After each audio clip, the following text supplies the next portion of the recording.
So, have you noticed something, well, off with X.com lately? Like maybe a super glitchy feed or buttons that just don't do anything when you click them? Well, you are definitely not alone. We're going to unpack why the whole platform feels so broken for so many people right now.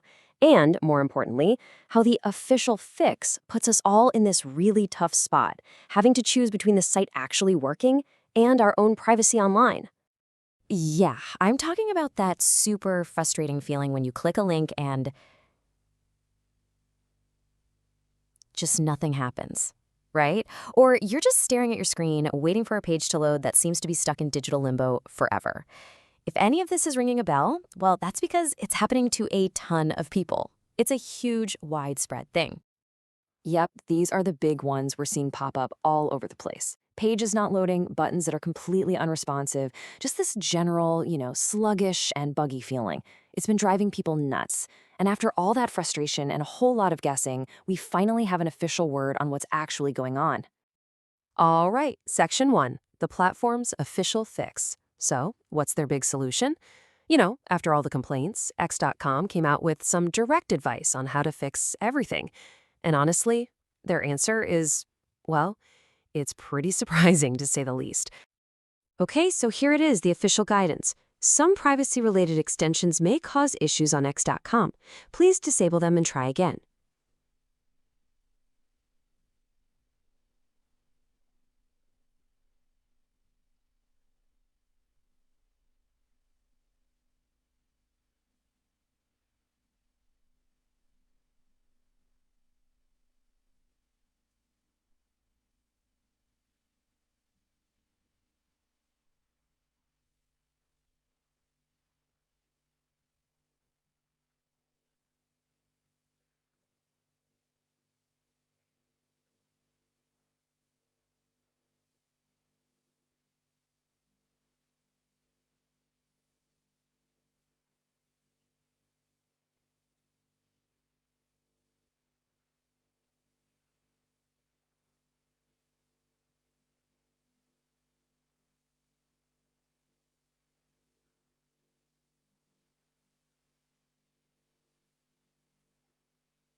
Okay, so here it is, the official guidance. Some privacy-related extensions may cause issues on X.com. Please disable them and try again. Yeah, just let that sink in for a second. The platform is basically saying that the very tools we use to protect ourselves online, to keep our data private, those are the things that are breaking their site. Okay, moving on to Section 2, your browser's privacy shield. So this begs the question, right? What exactly are these privacy extensions they're talking about? I think to really get what a big deal this is, we gotta first understand what these things actually do.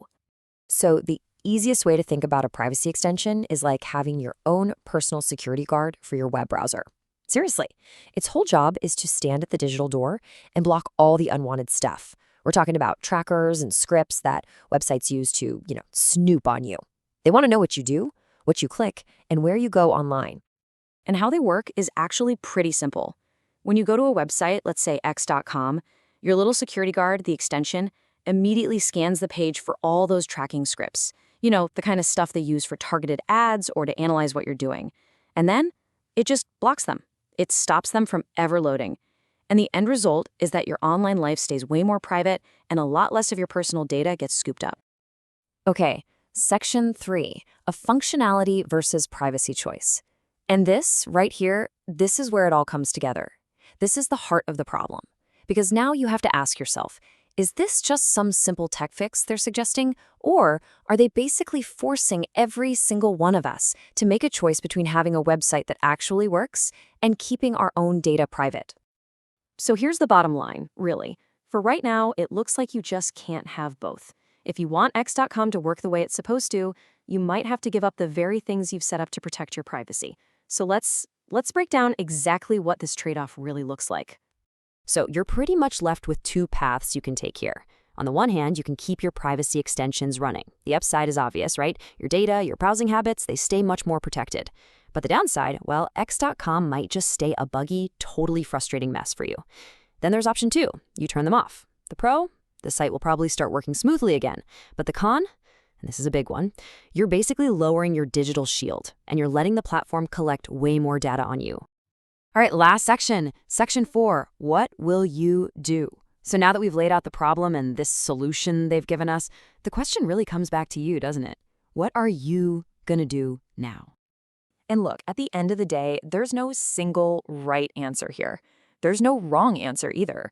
It really just comes down to you weighing what matters more to you in your own digital life. And, you're the only one who can really make that call. So that's really the question we're all left with, isn't it? Do you go for a smoother experience or for stronger privacy? And this choice, it's bigger than just one website, really. It kind of speaks to where things are headed for all of us online. So what's your priority? Thanks so much for tuning in for this explainer.